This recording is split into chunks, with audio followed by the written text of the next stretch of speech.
경제 위기는 언제나 소음 없이 시작된다. 뉴스 헤드라인이 조용하고 시장은 평온해 보이며 숫자는 아직 위험을 외치지 않는다. 그러나 시스템 내부에서는 이미 미세한 균열음이 울리기 시작한다. 금리는 느리게 방향을 바꾸고 환율은 이유 없이 흔들리며 자산 가격은 현실과 멀어지기 시작한다. 이 신호들은 단절된 사건처럼 보이지만 하나의 흐름으로 이어질 때 비로소 경고가 된다. 문제는 대부분의 사람들이 이 경고를 알아차리지 못한다는 데 있다. 한국 경제 역시 예외가 아니다. 고도 성장과 위기 극복의 경험은 우리에게 강한 회복력을 안겨주었지만 동시에 안일함도 남겼다. 우리는 과거 IMF 외환 위기를 기억하지만 그 전조를 기억하지는 않는다. 당시에도 금리는 갑자기 폭등하지 않았고 환율은 하루아침에 무너지지 않았다.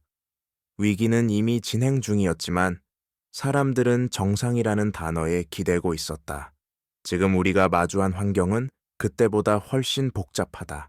글로벌 금리는 동시다발적으로 상승했고 달러 유동성은 빠르게 흡수되고 있다.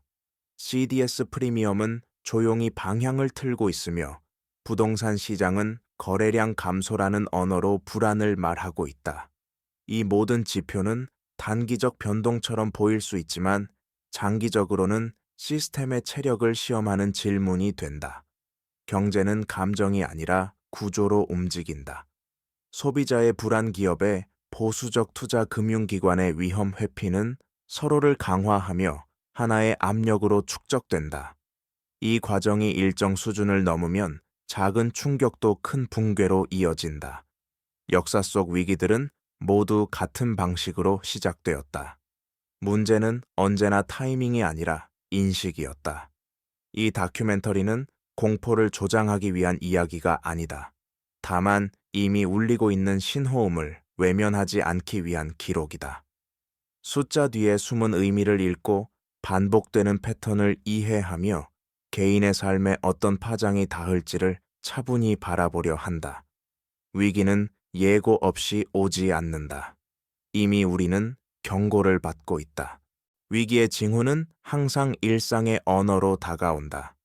갑작스러운 붕괴가 아니라 서서히 익숙해지는 불안으로 스며든다.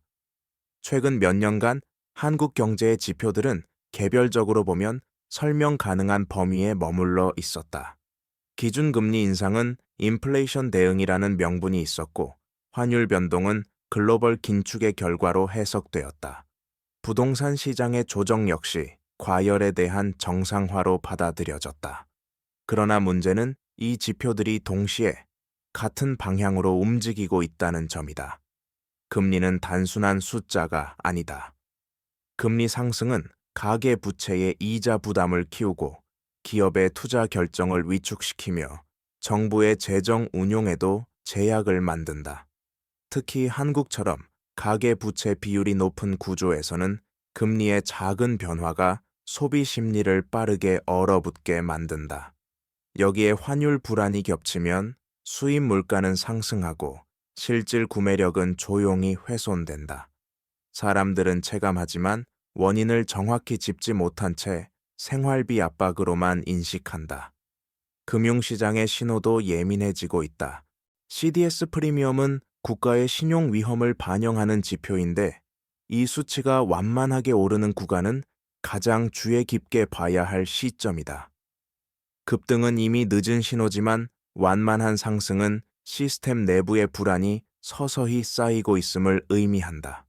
동시에 유동성은 시장에서 빠르게 사라진다. 자금은 위험 자산을 떠나 안전한 곳으로 이동하고 그 과정에서 중소기업과 자영업자는 가장 먼저 압박을 받는다. 부동산 거래량 감소 역시 단순한 침체 신호가 아니다. 거래가 멈춘다는 것은 가격보다 심리가 먼저 얼어붙었음을 뜻한다. 심리가 얼어붙으면 회복은 숫자보다 훨씬 더디게 따라온다. 이러한 징후들은 아직 위기라는 단어를 쓰기에는 이르지만 분명한 질문을 던지고 있다. 지금의 변화는 일시적인 조정인가? 아니면 구조적 전환의 시작인가? 이 질문에 답하지 못할 때 위기는 가장 조용한 모습으로 다가온다. 경제 충격은 단일 사건으로 발생하지 않는다. 하나의 균형이 무너지면 그 파장은 연쇄적으로 다른 영역을 흔든다. 금리가 오르면 대출 이자는 즉각 반응하지만 진짜 변화는 시간이 지나며 누적된다. 가게는 소비를 줄이고 기업은 현금을 쌓으며 금융기관은 대출 문턱을 높인다.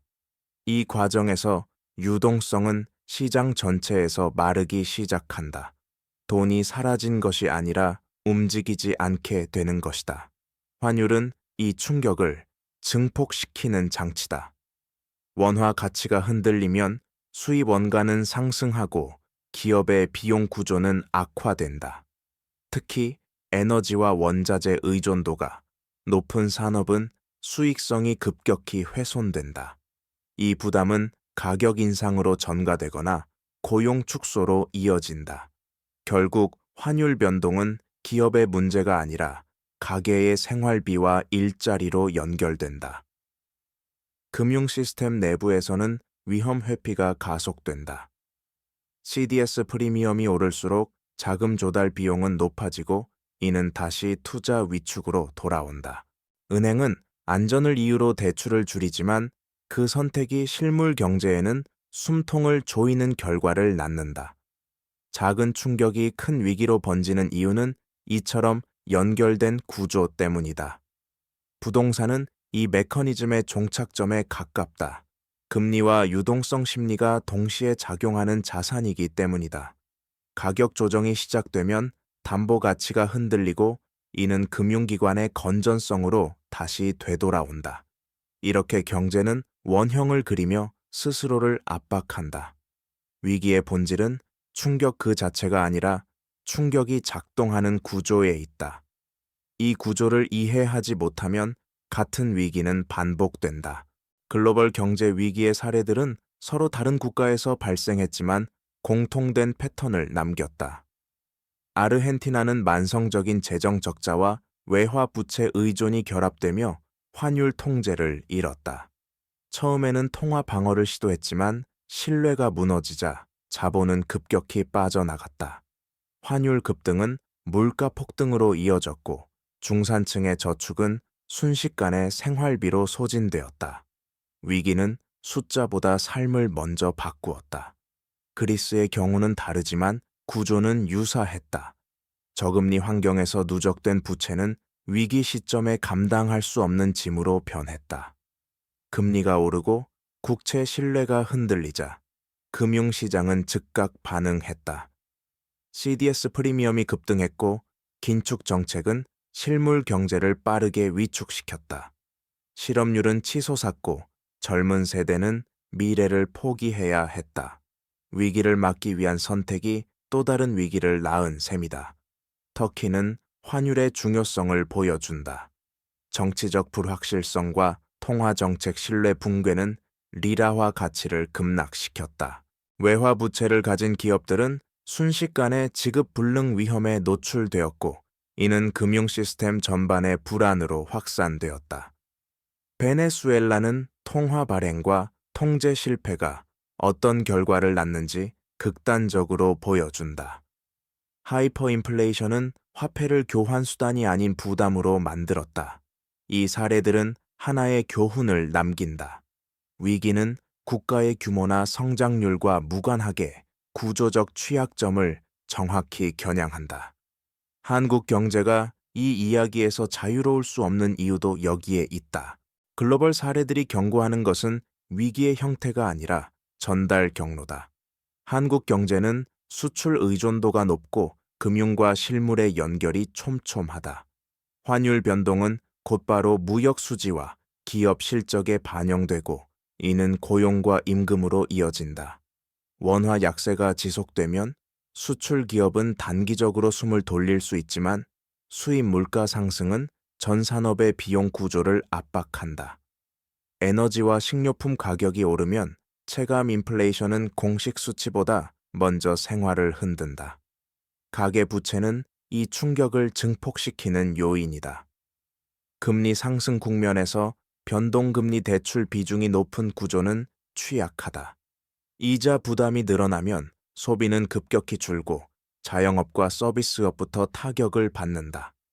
소비 둔화는 다시 기업 매출 감소로 돌아와 투자 축소를 부른다. 이 과정에서 유동성은 더 빠르게 말라간다. 금융기관은 위험 관리를 이유로 대출을 조이지만 그 선택은 실물 경제의 회복력을 약화시킨다. 부동산 시장 역시 영향을 피하기 어렵다. 거래 절벽은 가격보다 심리를 먼저 무너뜨린다. 담보가치 하락 우려는 금융권의 보수성을 강화하고 이는 다시 자금 순환을 막는다. CDS 프리미엄과 국채 금리는 이런 흐름을 반영하는 거울이다. 아직 위기라고 부르기엔 이르지만 신호는 분명하다. 한국 경제는 외부 충격을 흡수할 체력을 시험받고 있으며 그 결과는 개인의 소득과 일상에 조용히 새우며 들고 있다. 이러한 압박 속에서 정부와 중앙은행의 역할은 결정적이다. 정책은 위기를 제거하지는 못하지만 충격의 속도와 방향을 바꿀 수 있다. 기준금리 결정은 물가 안정과 금융 안정 사이의 균형을 요구한다. 금리를 급격히 올리면 인플레이션은 진정될 수 있지만 가계와 기업의 부담은 한계에 다다른다. 반대로 성급한 완화는 환율 불안을 키우고 외화 유동성에 대한 의구심을 증폭시킨다. 선택의 비용은 언제나 존재한다. 재정 정책 역시 마찬가지다. 확장 재정은 단기적인 숨통을 트이울 수 있으나 국가 부채에 대한 신뢰를 시험한다. 국채 금리가 오르고 CDS 프리미엄이 민감해질수록 시장은 정부의 지속 가능성을 묻는다. 이때 중요한 것은 규모보다 방향이다. 보편적 지원보다 취약계층과 유동성 위기에 놓인 부문을 정확히 겨냥하지 못하면 재정은 효과를 잃는다. 외환 시장 안정도 핵심 과제다.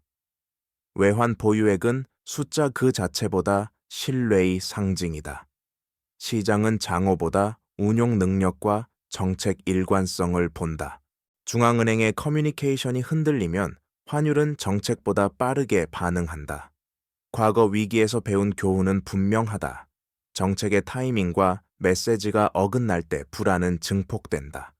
정부와 중앙은행의 대응은 지금 이 순간에도 경제의 경고음을 얼마나 크게 울리게 할지를 결정하고 있다. 위기의 신호가 것이 지표에서 포착될 때 개인에게 중요한 질문은 단순하다.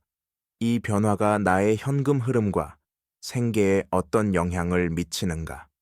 경제 위기는 자산 가격보다 먼저 소득의 안정성을 흔든다. 금리 상승과 경기 둔화가 겹치면 기업은 비용을 줄이고 고용은 보수적으로 변한다. 이때 가장 중요한 전략은 수익원의 다변화와 지출 구조의 점검이다. 고정 지출을 줄이고 변동 지출의 탄력성을 높이는 선택은 위기 국면에서 생존 시간을 늘린다. 부채 관리 역시 핵심이다.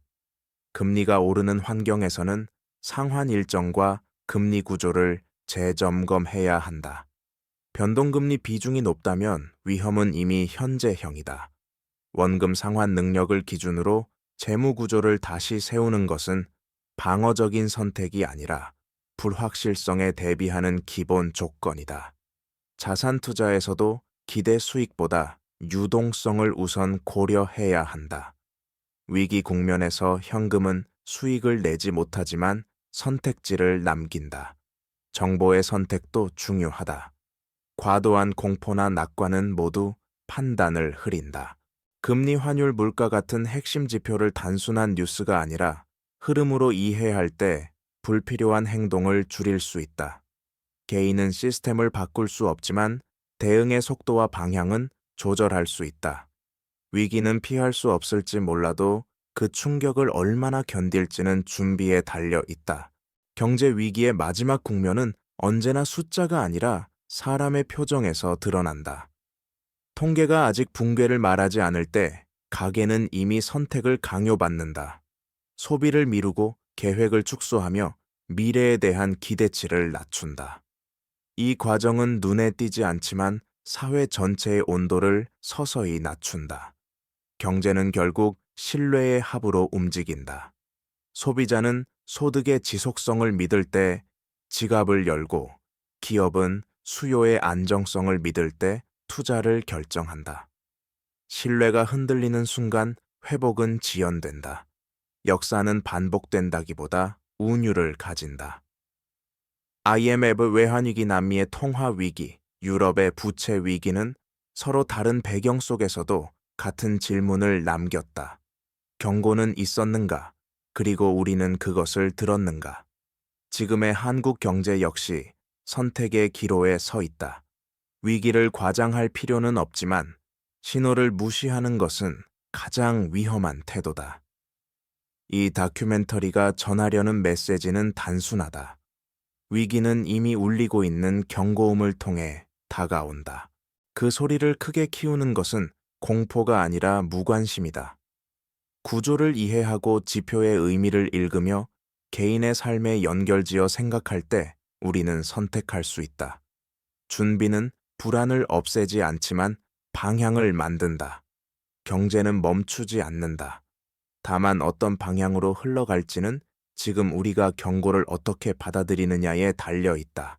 위기가 본격화되기 전에 가장 위험한 순간은 일시적인 안정이 찾아올 때다. 환율이 잠시 숨을 고르고 주가가 기술적 반등을 보이며 정책 당국의 발언이 시장을 진정시키는 구간이다. 이때 많은 사람들은 최악은 지나갔다고 판단한다. 그러나 역사적으로 보면 이 구간은 구조적 문제를 해결하지 못한 채 시간을 벌었을 뿐인 경우가 많았다. IMF 외환위기 직전에도 한국 경제는 단기 자금 유입으로 안정을 되찾는 듯 보였다. 하지만 외화 부채 구조는 그대로였고 유동성의 질은 개선되지 않았다. 경제 시스템은 체력으로 버틴다. 일시적인 자금 공급이나 정책 신호는 호흡을 가다듬게 할 수는 있지만 근육을 키워주지는 않는다.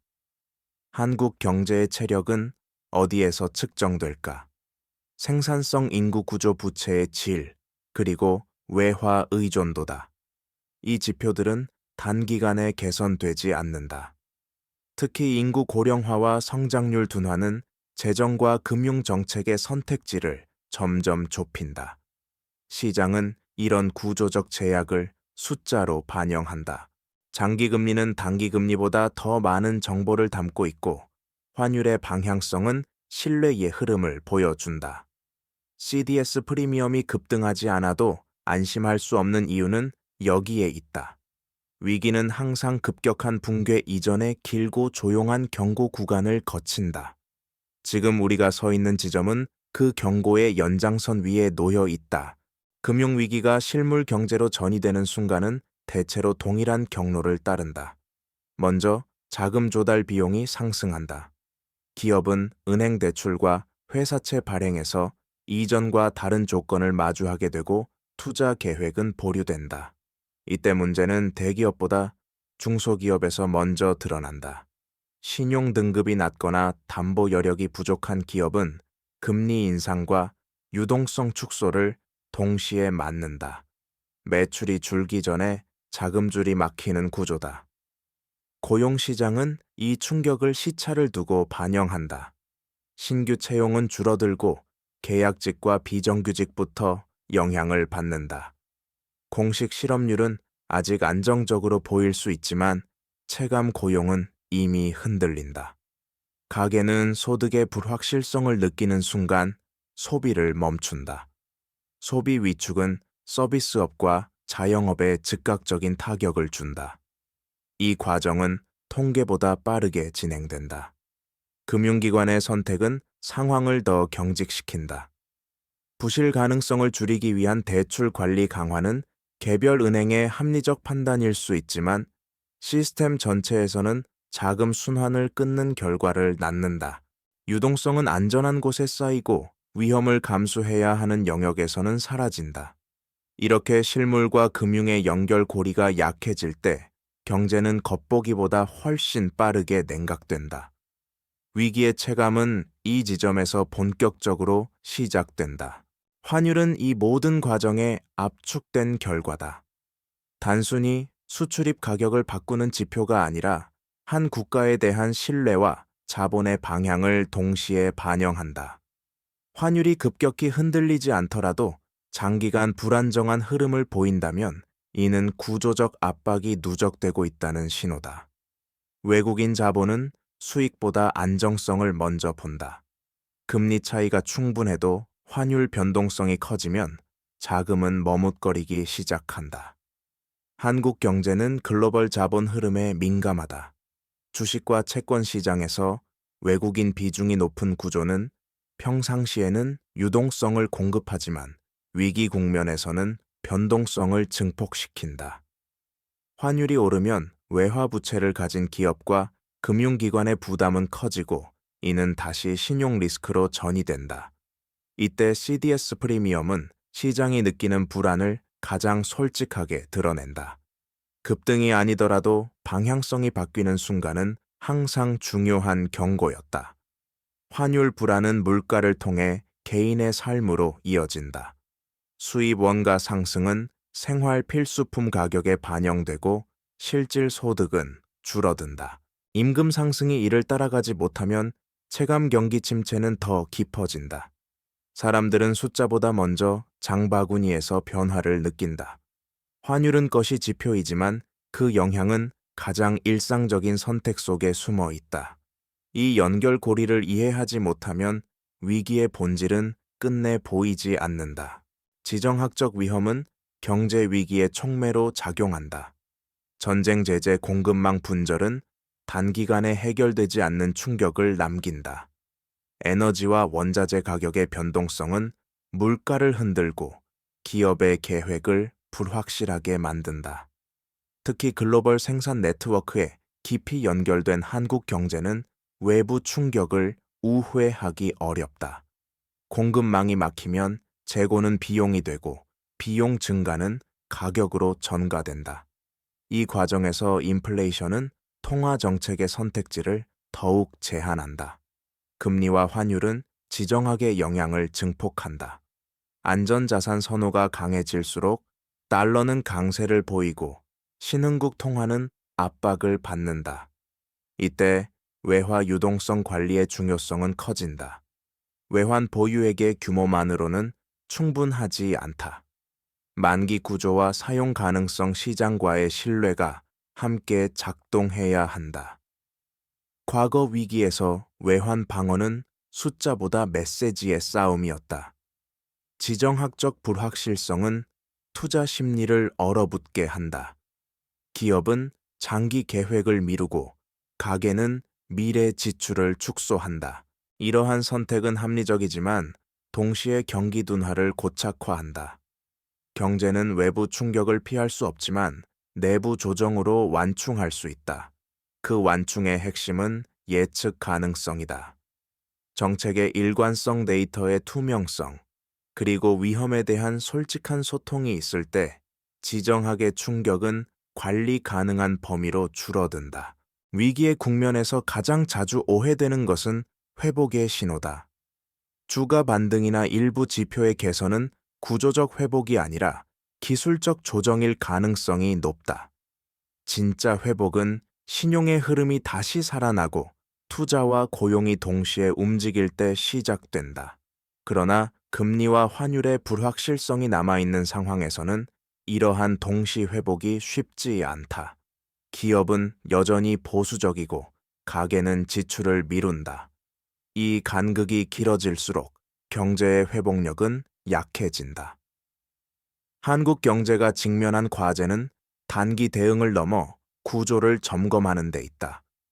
가계부채의 질기업의 외화 노출 금융기관의 리스크 관리 방식은 위기 국면에서 그대로 드러난다. 과거에는 성장률이 문제를 덮어주었지만 저성장 환경에서는 작은 균열도 빠르게 확대된다.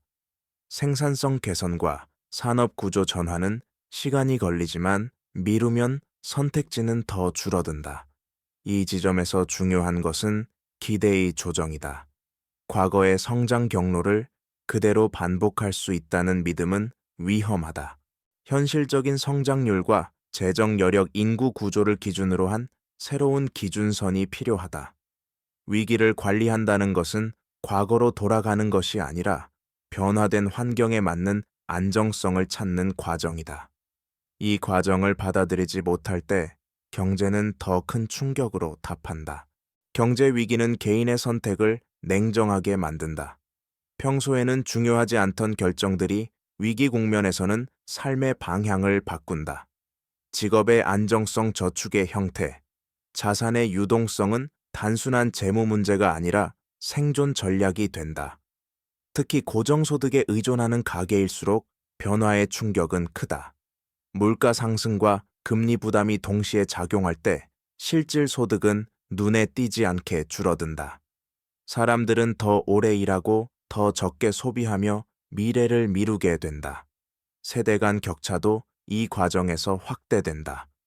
이미 자산을 보유한 계층은 변동성을 견딜 여력이 있지만 자산 형성 초기 단계에 있는 세대는 같은 충격을 더 크게 느낀다. 주거 비용과 교육비 금융 비용은 선택의 폭을 좁힌다. 이때 중요한 것은 비교가 아니라 구조를 이해하는 일이다. 위기는 개인의 능력 부족이 아니라 환경의 변화에서 비롯되는 경우가 많다. 개인이 할 수 있는 최선의 대응은 불확실성을 전제로 한 계획이다. 낙관도 비관도 아닌 지속 가능성을 기준으로 한 선택이다. 경제는 개인에게 공정하지 않을 수 있지만 준비된 개인에게는 덜 잔인하다. 위기의 시간은 불편하지만 동시에 삶의 우선순위를 다시 정렬하게 만든다. 이 재정렬이 끝난 뒤에야 비로소 회복의 출발선이 보이기 시작한다. 경제 위기의 끝은 명확한 종결로 오지 않는다. 붕괴의 순간보다 더 긴 시간은 그 이후에 이어지는 회복과 적응의 과정이다. 위기를 겪은 국가들은 이전과 같은 방식으로 돌아가지 못했다. IMF 외환위기 이후 한국 경제는 구조 개편과 고통스러운 조정을 거쳤고 그 대가는 개인의 삶에 깊이 남았다. 그러나 동시에 그 경험은 금융 시스템의 경계심과 위기 대응 능력을 키우는 토대가 되었다. 위기는 파괴이면서 동시에 재편의 시작이었다. 지금의 경고음은 당장의 붕괴를 예언하지 않는다.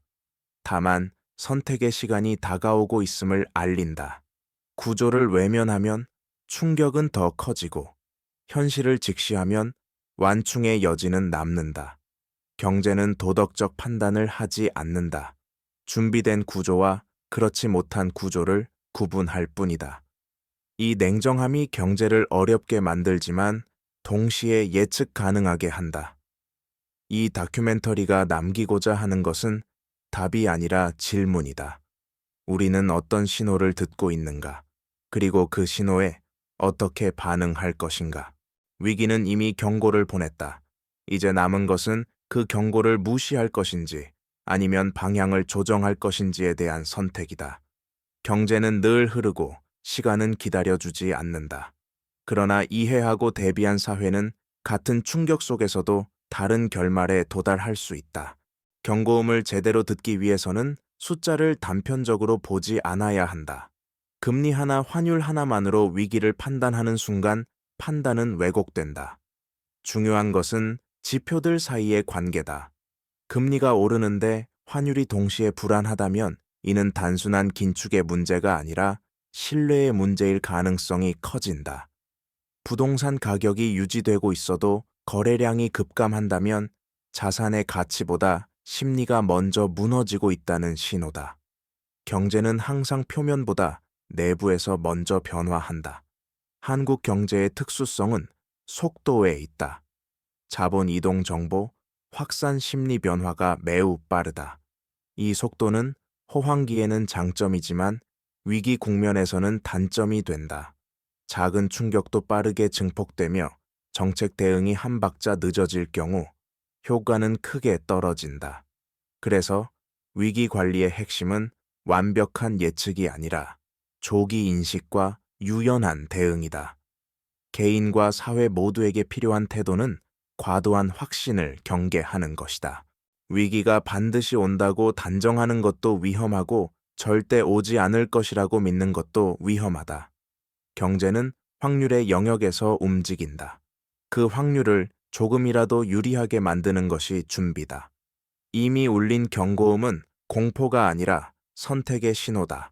그 신호를 어떻게 해석하느냐에 따라 같은 경제 환경에서도 전혀 다른 미래가 만들어진다. 마지막으로 남는 질문은 이것이다. 우리는 왜 위기의 신호를 반복해서 늦게 인식하는가? 그 이유는 대부분 위기가 숫자가 아니라 이야기로 다가오기 때문이다. 성장서사 회복의 기억, 과거의 성공 경험은 현재의 위험을 과소평가하게 만든다. 한국 경제는 여러 차례 위기를 극복해왔고 그 경험은 자신감이 되었다.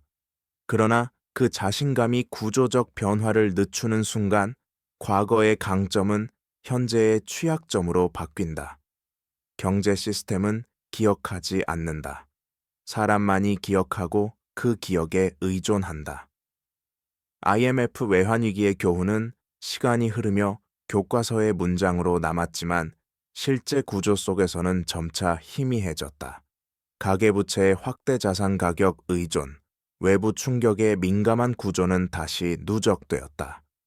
경고음은 새롭게 울린 것이 아니라 같은 위치에서 다시 울리고 있을 뿐이다. 이 다큐멘터리의 끝에서 남겨야 할 메시지는 단순하다. 위기는 공포의 대상이 아니라 인식의 대상이다. 신호를 듣고 구조를 이해하고 각자의 위치에서 선택을 조정하는 사회는 위기를 통과한다. 경고를 무시하는 사회는 같은 질문을 더 큰 대가로 다시 받는다. 지금 울리는 붕괴의 신호의 음은 결말이 아니다. 그것은 아직 바꿀 수 있는 시간의 소리다. 경제 다큐멘터리의 마지막 장면은 언제나 조용해야 한다. 위기의 결론을 단정짓는 대신 시청자가 스스로 질문을 이어가게 만들어야 한다.